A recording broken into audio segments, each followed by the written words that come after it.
Hi all. അപ്പോൾ ഇന്ന് നമ്മൾ മിഷേലിൻ്റെ മേക്കപ്പാണ് സ്റ്റാർട്ട് ചെയ്യുന്നത്. Starting with eyebrow makeup. ഞാൻ ഐബ്രോ നന്നായിട്ട് ഷേപ്പ് ചെയ്ത് ഫില്ല് ചെയ്ത് കൊടുത്തിട്ടുണ്ട്. ദെൻ ഒരു കൺസീലർ യൂസ് ചെയ്ത് ഐലിഡ് ഡാർക്ക് സർക്കിൾസൊക്കെ ഉള്ളത് കൊണ്ട് തന്നെ ഐലിഡ് നന്നായിട്ട് കവർ ചെയ്തെടുക്കുകയാണ് കൺസീലർ യൂസ് ചെയ്ത്. അത് കഴിഞ്ഞിട്ട് നമ്മളൊരു സെറ്റിംഗ് പൗഡർ വെച്ചിട്ട് കൺസീലർ ഒന്ന് സെറ്റാക്കി എടുക്കാം. Then starting with I makeup ഞാനൊരു ലൈറ്റ് ഷെയ്ഡിൽ നിന്നാണ് സ്റ്റാർട്ട് ചെയ്തത്. നിങ്ങൾ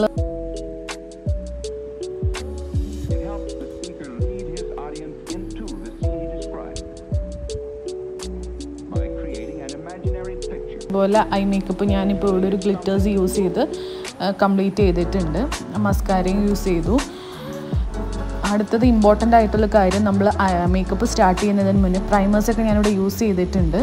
അത് കഴിഞ്ഞിട്ട് അണ്ടർ ഐ ക്രീം മറക്കാതെ യൂസ് ചെയ്യണം ഹൈഡ്രേറ്റ് ചെയ്യാൻ വേണ്ടിയിട്ട്.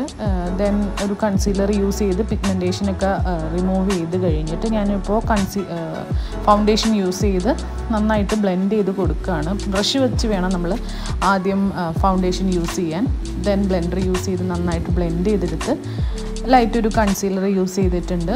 പിന്നെ ഞാനിവിടെ ബ്ലഷ് യൂസ് ചെയ്തിരിക്കുന്നത് റെയർ ബ്യൂട്ടിയുടെ ബ്ലഷാണ്. നല്ല പിഗ്മെൻ്റുള്ള ബ്ലഷ് തന്നെയാണ്. ദെൻ നമുക്ക് എല്ലാം ഇനി സെറ്റ് ചെയ്യാം. ഞാൻ ഇവിടെ ബേക്കിംഗ് ചെയ്ത് അണ്ടർ ഐ ക്രീസിങ് ഒക്കെ ഇല്ലാതിരിക്കാൻ വേണ്ടിയിട്ട് നന്നായിട്ട് സെറ്റ് ചെയ്തെടുത്തിട്ടുണ്ട്. നന്നായിട്ട് പ്രസ് ചെയ്ത് തന്നെ നമ്മൾ സെറ്റ് ചെയ്ത് കൊടുക്കുക.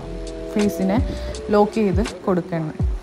പിന്നെ നമ്മൾ ശ്രദ്ധിക്കേണ്ട കാര്യം എന്ന് പറഞ്ഞു കഴിഞ്ഞാൽ, ലിപ്സ് ചെയ്യുമ്പോൾ കുറച്ച് പിഗ്മെൻറ്റഡ് ലിപ്സ് ആണെങ്കിൽ തന്നെ നമ്മളൊരു ലിപ്പ് ലൈനർ കൊണ്ട് കംപ്ലീറ്റ് ലൈൻ ചെയ്തതിന് ശേഷം വേണം ലിപ്സ്റ്റിക്ക് അപ്ലൈ ചെയ്യാൻ വേണ്ടിയിട്ട്.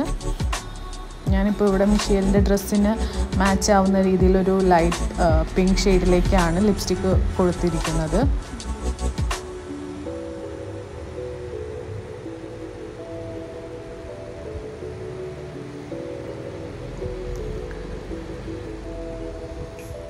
ദെൻ നമുക്കൊരു ഫിക്സിങ് സെറ്റിംഗ് സ്പ്രേ യൂസ് ചെയ്തിട്ട് മേക്കപ്പ് ഒന്ന് സെറ്റ് ചെയ്യാം.